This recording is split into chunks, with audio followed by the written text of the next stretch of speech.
যুগনায়ক বিবেকানন্দ সর্বতোমুখী প্রতিভা পর্ব ৪। বিবেকানন্দের প্রাথমিক সতেজ আবেগ এবং সহজ বিশ্বাস নষ্ট হয়ে গেল। এক ধরনের বিশুষ্কতা ও অবসাদ এলো। প্রার্থনাময় ভক্তির পুরাতন সামর্থ্য আর রইল না। স্বভাবসিদ্ধ উপহাস ও ঔদাসীন্য দ্বারা একে আবৃত করে রাখলে ব্যাপারটা তার গভীরতাকে, যা তাকে অলৌকিক, অপার্থিব, অপ্রত্যক্ষ সত্যের চেতনায় উন্নীত করত, যা অশ্রু আনত তার নয়নে। এই সময় তিনি আমার কাছে এলেন। যে বন্ধু তাকে হিউম ও হাওয়ার্ড স্পেন্সারের গ্রন্থের সঙ্গে পরিচিত করিয়ে দিয়েছিলেন, সেই বন্ধুই আমাদের আলাপ ঘটিয়ে দিলেন। আগে থেকেই তার সঙ্গে মুখ চেনা পরিচয় ছিল, কিন্তু এখন তিনি নিজেকে উন্মোচন করলেন আমার কাছে। বলে গেলেন সংশয়ের যন্ত্রণার কথা, নিত্যবস্তু সম্বন্ধে স্থির প্রত্যয় উপনীত হতে না পারায় নৈরাশ্যের কথা, বর্তমান মানসিক অবস্থার উপযোগী হতে পারে এমন আস্তিক্য দর্শনের গ্রন্থাদির কথা তিনি জানতে চাইলেন। কয়েকজন প্রামাণ্য লেখকের নাম আমি করলাম, কিন্তু ইনটুইশনিস্ট বা প্রজ্ঞাবাদীদের, স্কটল্যান্ড দেশীয় কমন সেন্স বা সাধারণ বুদ্ধিবাদীদের ধরা বাঁধা যুক্তি তার অবিশ্বাসকেই প্রবল করে তুলল। তাছাড়া একঘেয়ে সব কিছু পড়ে যাওয়ার মতো ধৈর্য তার কাছে আছে বলে মনে হলো না। তার স্বভাব ধর্মগ্রন্থ থেকে আহরণ করার চেয়ে অন্য জীবনের সহযোগ থেকে ও ব্যক্তিগত অভিজ্ঞতার থেকে সংগ্রহের পক্ষপাতী। প্রাণ থেকে প্রাণ, চিন্তা থেকে চিন্তার প্রজ্বলনই তার প্রকৃতি সিদ্ধ। আমি বিবেকানন্দের দিকে সুগভীরভাবে আকৃষ্ট হলাম, কারণ বুঝলাম তিনি নিষ্পত্তি করতে চান ঐকান্তিকভাবে। আমি তাকে শেলির রচনা দিলাম। শেলির প্রজ্ঞাময় সৌন্দর্য তত্ত্বের বন্দনা, নৈর্বর্তিক বিশ্বপ্রেমের তত্ত্ব এবং গৌরবদীপ্ত চিরশ্রেয় মানব সমাজের ভাব দর্শন তাকে নাড়া দিল। দার্শনিকদের যুক্তিতত্ত্ব যা করতে সমর্থ হয়নি। ব্রহ্মাণ্ড তার কাছে আর প্রাণহীন, প্রেমহীন যন্ত্রবিশেষ রইল না। তিনি অনুভব করলেন তার মধ্যে জাগ্রত আছে আধ্যাত্মিক ঐক্য। তারপর আমি তাকে শেলির ধারণার অপেক্ষা উচ্চতর ঐক্য তত্ত্বের কথা বললাম, সার্বিক হেতুরূপী ইউনিভার্সাল রিজন বা পরম ব্রহ্মের অদ্বয় তত্ত্বের কথা। আমার দার্শনিক প্রত্যয় তখন একের মধ্যে তিনটি তত্ত্বকে সমন্বিত করতে চাইছে: বেদান্তের বিশুদ্ধ অদ্বৈতবাদ, হেগেলের dialectics of the absolute idea এবং ফরাসি বিপ্লবের সাম্য, মৈত্রী ও স্বাধীনতার বাণীকে। আমার কাছে তখন বস্তু পার্থক্যের নীতি ছিল অমঙ্গলের নীতির নামান্তর।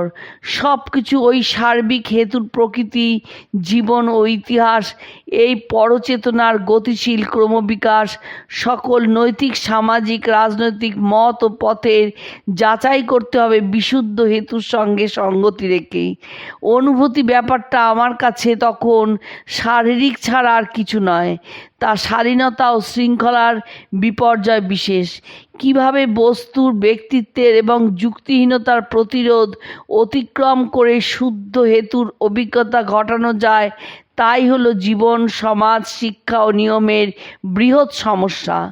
তরুণ অভিজ্ঞতাহীন স্বপ্নিকের ভাবাবেগ নিয়ে আমি কল্পনা নেত্রে দেখতাম যুক্তিহীনতার বন্ধন থেকে জাতির মুক্তি আসছে এক নতুন বৈপ্লবিক সমাজের মধ্য দিয়ে। সাম্য, মৈত্রী, স্বাধীনতা যাদের মূল মন্ত্র, সার্বিক হেতুর একছত্র অধিকার এবং নীতি বিধি হিসাবে ব্যক্তির অস্বীকৃতি স্বরূপ ভাবরাশি শীঘ্রই বিবেকানন্দের বুদ্ধিকে তৃপ্ত করল এবং তা তাকে সংশয়বাদ ও জড়বাদের উপর জয়ের নিশ্চিত প্রতিশ্রুতি দিল। তারও বেশি, বা তা তাকে জীবনের মত পথের দিগদর্শন করিয়ে দিল। সবই হলো, কিন্তু শান্তি মিলল না। সত্তার আরও গভীরে প্রবেশ করল সংঘাত, কারণ সার্বিক হেতুর ধারণা তাকে তার শিল্পী ও বাউল স্বভাবের স্পর্শকাতরতা এবং অভিপ্সাকে দমিত করতে আহ্বান করল। তীক্ষ্ণ তীব্র তার অনুভূতি, আবেগ বাসনায় তিনি দুর্বার, যৌবনের স্পর্শ চেতনা তিনি কোমল, বন্ধু সঙ্গে তিনি সদানন্দ মুক্ত প্রাণ। এ সকলকে দমন করার অর্থ নিজের স্বাভাবিক বিকাশকে রোধ করা, কার্যত আত্মহত্যা করা। তার সংগ্রাম শীঘ্রই নৈতিক রূপ ধারণ করল। বাসনা ও ইন্দ্রিয়ের উপর হেতুর আধিপত্য প্রতিষ্ঠার সংগ্রাম। ইন্দ্রিয়ের আকর্ষণ, যৌবনের আকাঙ্ক্ষাকে মনে হলো তার অপবিত্র, স্থূল ও দৈহিক।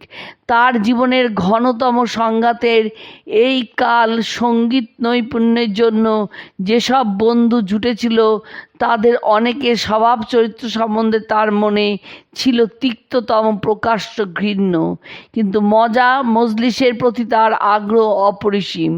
তাই আমি যখন কোনো সন্ধ্যায় সঙ্গীতের আসরে তার সঙ্গী হতাম, তিনি আশ্বস্ত হতেন। তার মধ্যে সমুচ্চ ঐকান্তিক এবং পবিত্র স্বভাবকে আমি লক্ষ্য করলাম। সে স্বভাব প্রচণ্ড অনুভূতিতে স্পন্দিত ধ্বনিত। তিনি অবশ্যই অম্লমুখ, বিরক্ত স্বভাব, সূচিবাদী জাতীয় ছিলেন না, কিংবা ছিলেন না স্বভাব বিষণ্ণ কোনো মানুষ। আমাকে বাঁচিয়ে ব্যঙ্গ বিদ্রূপের সঙ্গে রীতিবিগড়িত ভাষাও ব্যবহার করতেন।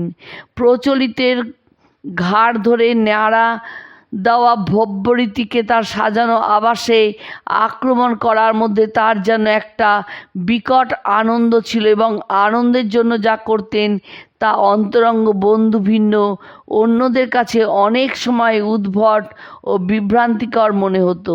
কিন্তু সেই একই কালে তিনি সত্তার নিভৃত আলোয় বাসনার সঙ্গে প্রচণ্ড সংগ্রামে লিপ্ত মায়ার সূক্ষ্ম মোহজাল ছিন্ন করতে উদ্যত।